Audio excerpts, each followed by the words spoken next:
first of all, I want to say thank you to everybody for your... Oh, the light's just dreadful. Anyway, you can just listen. Thank you to everybody for your very, very supportive, loving, kind... Wow, I'm being blinded by the sun, which is a nice thing. Very, very sweet and authentic messages of support with my recent grief journey and transformation. I believe that when somebody we truly, deeply have a soul connection with passes on and transitions back to source, that it really, really changes us. It indelibly changes us. And it offers us the chance to ascend higher and to really expand our consciousness. I feel that's built into the process of the life-death life cycle.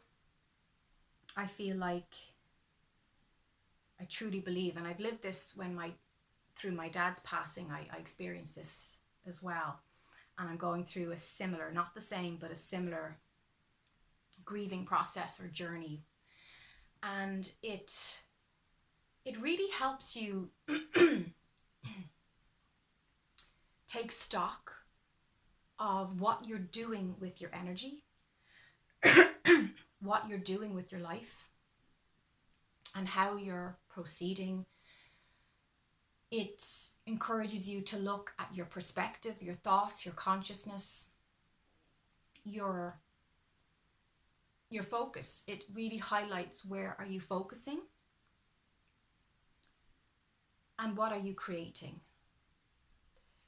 It shows us the trajectory that we've been on, and it brings up to the surface the aspects of our lives that have been subliminal or on autopilot, or things we're doing out of loyalty, out of a lack of awakeness or consciousness. So I feel like grief is a masterclass in ascension, in growth and spiritual expansion. I was just saying with my lovely colleagues that I work with in Cool Mind Lodge, through WhatsApp, we were connecting, and I was saying,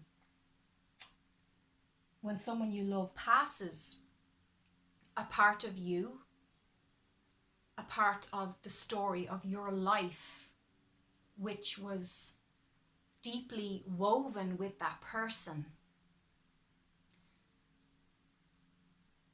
goes with that person. When they leave, when they transition, when they go back to source, that part of you, in many ways, goes with them. And I've talked about this on previous videos. When my dad passed, I was shown the image of, it was like in symbols that the angels showed me this. And sorry, excuse my throat, I've got a little bit of a cold, so I'm not 100%, but I just really want to share this message. I feel inspired to do this, even though the visuals is ridiculous. You can see half my face, but anyway, that's what we're working with. Yeah, so when my dad passed, the angels showed me this visual of how mother, father, or the two people that are your parents, they create a template in your energy field. They create this, it was like mother, father, and it goes into the blueprint of your makeup. And when one or both of your parents transition, they pull their part, they pull their matrix with them from your energy, and they take it back to source. And that's why when a parent dies, regardless of the relationship that we have with that parent, there is a tremendous disorientation, there's confusion, there's a feeling of having the rug pulled from under you. And this can be with any grief. I mean, I'm feeling this now with my aunt's passing. You can't go back. You can't go back to the life, the person, the thing that you were. Because things have changed, because the energy has changed. The template has changed. They were woven in, they were part of the tapestry that makes up your life and makes up the story of who you are. And when there's a passing, I'm trying to make this a bit better, but every time I sit back, that happens. So I can't sit like this, it's not very comfortable. I'm trying to be comfortable because, as I said, I'm recovering. You can't go to the funeral and then pick up your life where it was, because that's not possible. And you're not supposed to. You're not supposed to pick up your life where it was. There's supposed to be a drastic change. There's supposed to be a deep shift in your awareness and in your life.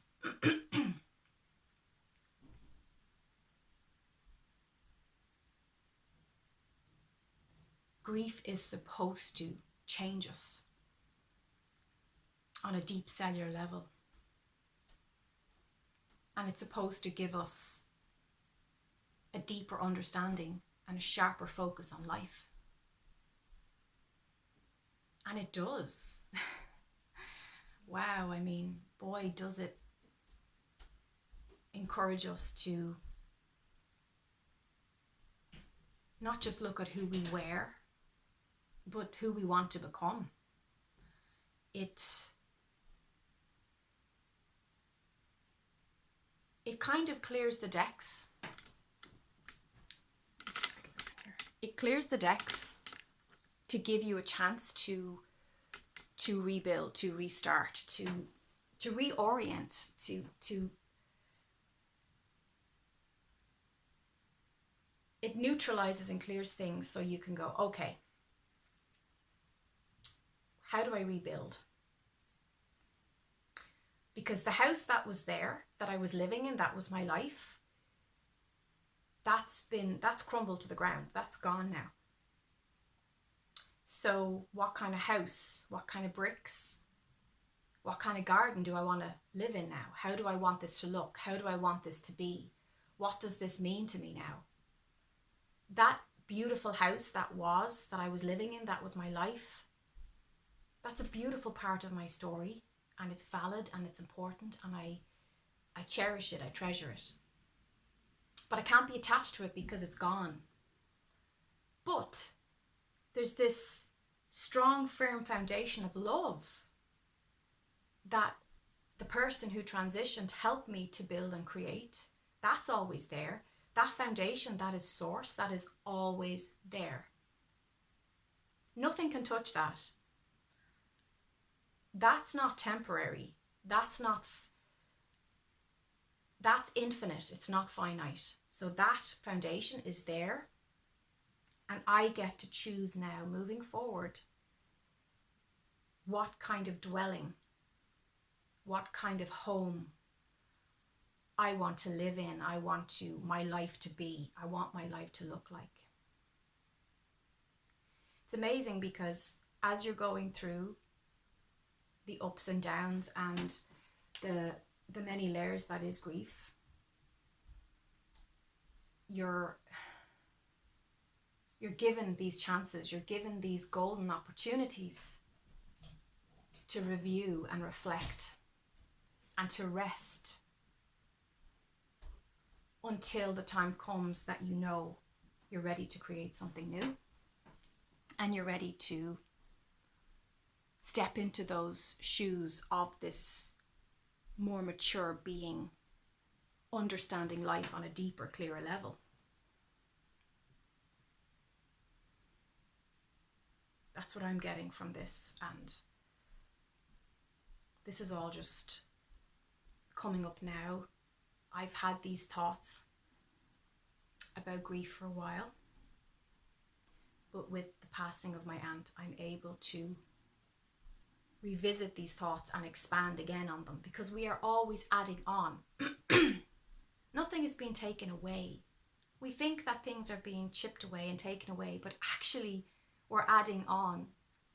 We're adding on and we're expanding consciously. The physical things will crumble and be taken away. The physical things of life will change and will dissolve because they're supposed to. They're temporary. The body is temporary. The experiences we have, temporary. Relationships, adventures,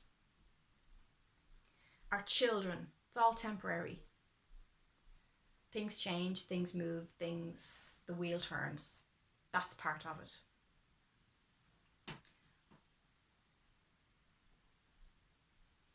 That's the paradox of death. It actually creates more life. It actually inspires more life, and it brings us into a stronger presence with life and with God and with Source and what it's all about.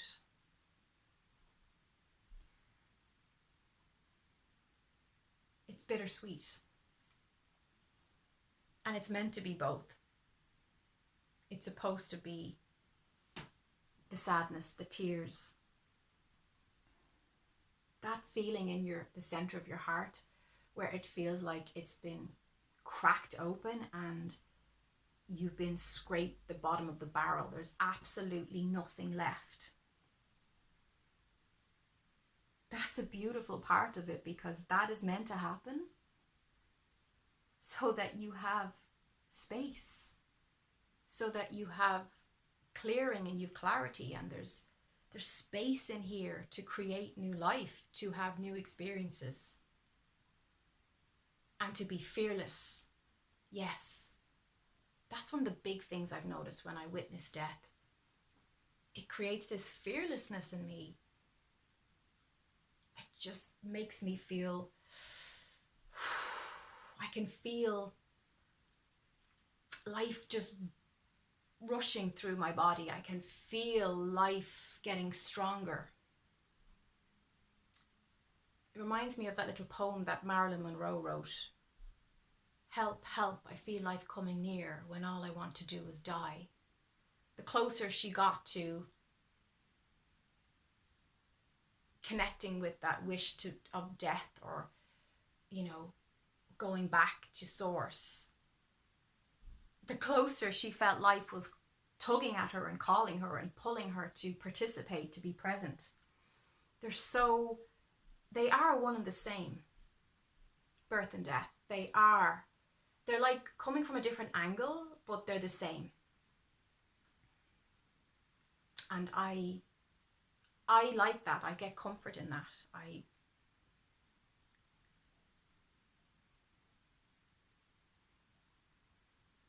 I see them as the same journey, just from a different perspective, different angle. Like they're facing a different way, but it's all the one. So I'll be taking that fearlessness with me forward, moving forward. And I hope I've inspired something in you from this message, from this video. I feel like the angel's spirit wanted me to do this. I'm actually not long out of bed, and I've had a few rough nights. I'm just getting over a bit of a cold as well, so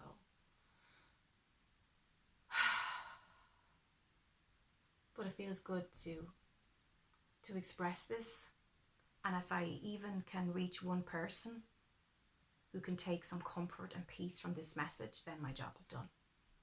So thank you. Sending you peace.